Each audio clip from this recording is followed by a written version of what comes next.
BRS పార్టీకి గాంధీకి యుద్ధం కాదు, కౌశిక్ రెడ్డికి గాంధీకి యుద్ధం. వాడు నా ఇంటికి వచ్చి జెండా ఎగరేస్తా అని మీడియా పరంగా, పత్రికా పరంగా, వాట్సాప్ ట్విట్టర్ పరంగా సవాల్ విసిరాడు. 11 గంటలకి మీ ఇంటికి వచ్చి జెండా ఎగరేస్తా, నువ్వు రాకపోతే నేను వస్తా అని చెప్పి నేను కూడా సవాల్ విసిరా. మీరు వస్తే హారతి పట్టి స్వాగతం పలుకుతాం, బీఆర్ఎస్ పార్టీ ఆఫీస్కి వెళ్దాం అనే మాట మీరే సోలింగ్ నడిపారు, మీ అందరూ కూడా తెలుసు. ఆ పరిస్థితిలో నేను వెళితే 50 మంది పోలీసులను పెట్టుకొని రాళ్లతో పూల కుండీలతో దాడి చేసినటువంటి సందర్భం మీ విజువల్స్ ద్వారానే పేపర్ డౌన్లోడ్ చేశా. ఆ విజువల్స్ ఇచ్చి కేసు పెడితే పోలీసులు కన్సిడర్ చేయలే.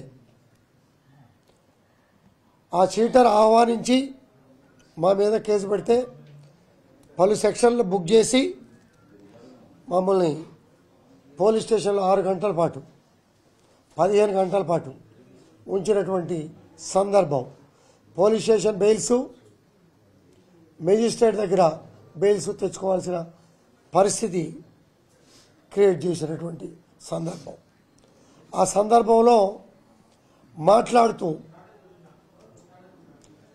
కేసీఆర్ గారు ఎప్పుడు కూడా అన్నదమ్ములాగా కలిసి ఉండండి, ఎక్కడ ప్రాంతీయ విభేదాలు వద్దు,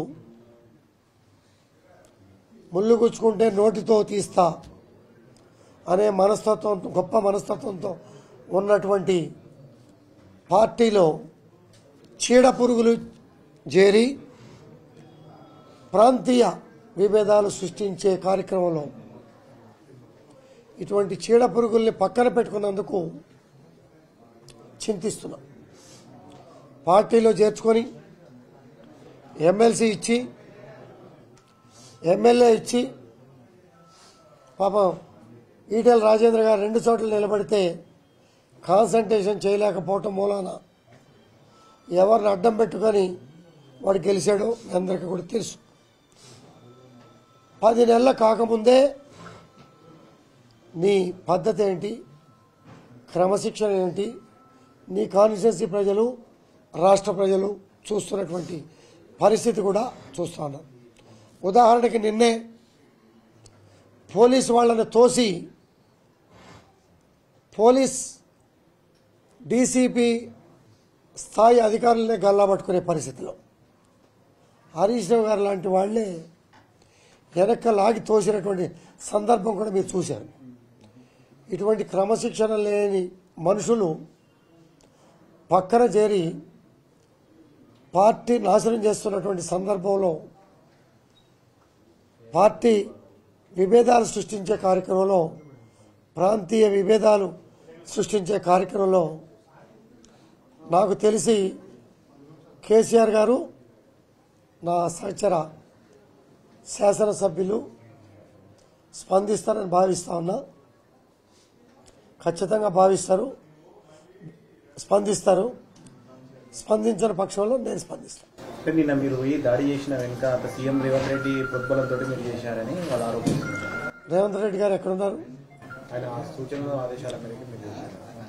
నా ఫోన్ ఇస్తా, ఒక్క కాల్ చూపిస్తారా?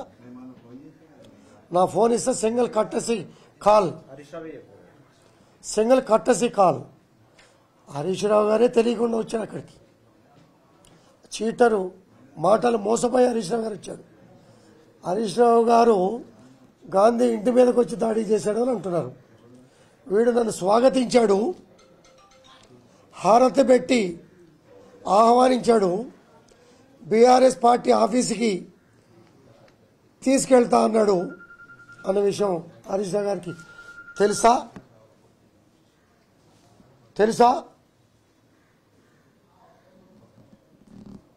అనేది వారు కూడా తెలుసుకుంటే బాగుంటుంది అనేది నా అభిప్రాయం. సరే, ఇప్పుడు మీరు ప్రతిపక్షంలో ఉన్నారనేటువంటిది ఒకటి ప్రకటించారు. అయితే రాయి ఎవరి చేతిలో ఉంది?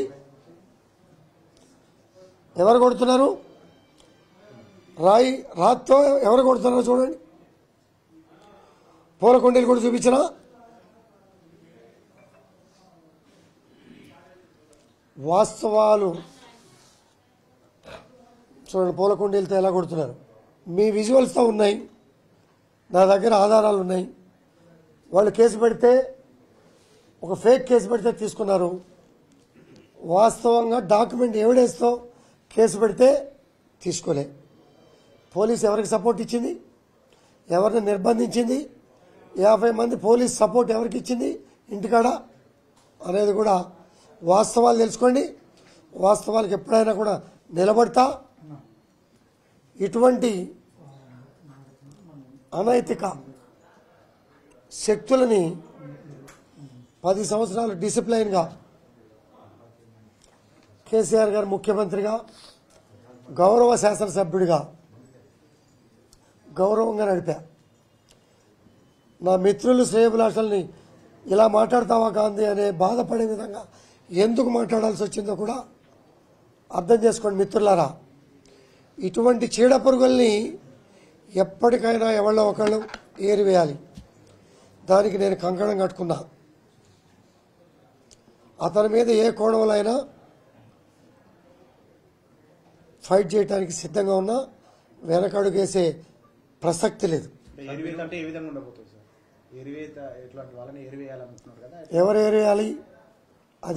అది ముఖ్యమంత్రి గారు, కేసీఆర్ గారు చెప్పాలా, సీనియర్ నాయకులు చెప్పాలా. మంచి చెడు అనేది ఆత్మ పరిరక్షణ అనేది ఉంటుంది. ఇందాక మాట్లాడుతూ కూడా ప్రాంతీయ విభేదాలు అంటున్నారు. ఎస్, ప్రాంతీయ విభేదాలు. కేసీఆర్ గారు ఏమన్నాడు? కేసీఆర్ గారు ఏమన్నారు? ఎవరికైనా కాలులో ముళ్ళు గుచ్చుకున్న నోటితో తీస్తా. ప్రాంతీయ విభేదాలొద్దు. స్వేచ్ఛగా బతకండి, స్వేచ్ఛగా ఉద్యోగం చేసుకోండి, స్వేచ్ఛగా వ్యాపారం చేసుకోండి. 29 రాష్ట్రాల ప్రజానికం మన హైదరాబాద్లో ఉన్న విషయం మరచి భవిష్యత్తు వ్యవస్థకి, భవిష్యత్ తరాలకి విచ్ఛిన్నం చేసే మాటలు మాట్లాడితే ఎవరు చర్య తీసుకోవాలి? అధ్యక్షులు చర్య తీసుకుంటారు. అధ్యక్షులు చర్య తీసుకోకపోతే తదుపరి కార్యాచరణ అధ్యక్షులతో మాట్లాడి, సహచర శాసనసభ్యులతో మాట్లాడి మేము ముందుకు ఒక అడిగేస్తాం. బీఆర్ఎస్ సహచరుల మీకు కాంగ్రెస్ సహచరుల ఎవరితో మీకు సహచరు? మీకు ఏ పార్టీ ఇప్పుడు సపోర్ట్ అంటున్నారు? నేను కేసీఆర్ గారితో మాట్లాడుతానంటే మళ్ళీ మీరు కొంటి క్వశ్చన్ ఇస్తారు. క్లారిటీ. నేను క్లారిటీగా చెప్పా. BRS right. ఇంకోటి, ఇప్పుడు ఈ రోజు వాళ్ళు మేడ్చల్ ఆఫీస్ నుంచి నేరుగా మీటింగ్ వస్తున్నారు. మీరు బీఆర్ఎస్ లో ఉన్నామని చెప్పేసి మీ ఇంటికి వస్తామంటున్నారు. మీ ఇంటితో కార్యకర్తల మీటింగ్ పెడతామని చెప్తున్నారు. దీన్ని మీరు స్వాగతిస్తారు? మీ క్వశ్చన్ అడగడం కన్నా బయటికి వెళ్ళి చూస్తే చక్కటి టేబుల్, చైర్స్, చక్కగా సమావేశం జరుపుకోవడానికి అలసిపోయి వస్తారేమని చెప్పి టిఫిన్లు కూడా పెట్టి సమావేశం ఏర్పాటు చేశా. చక్కగా సమావేశం. పోలీసులు మాత్రం బారికేడ్ వేశారు. Law and order. నిన్న కొంతమంది వ్యక్తులు పోలీస్ స్టేషన్లో ముట్టడిస్తాం, అంతు చూస్తాం, అరాచకాలు చేస్తాం అనే మాటకి వాళ్ళ జాగ్రత్తలు వాళ్ళు తీసుకుంటారు. నేను నా ఇంటికాడ పోలీస్ అవసరం లేదని చెప్పా. ఆ మాట నువ్వు చెప్పుంటే నీ ఇంటికాడ 50 మంది ఉండేవారు కాదు కదా. ఇప్పటికీ కూడా చెప్తున్నా, నా ఇంటికాడ పోలీస్ అవసరంలా. వాళ్ళు ఏ కోణంలో వస్తే ఆ కోణంలో నేను సిద్ధంగా ఉన్నా.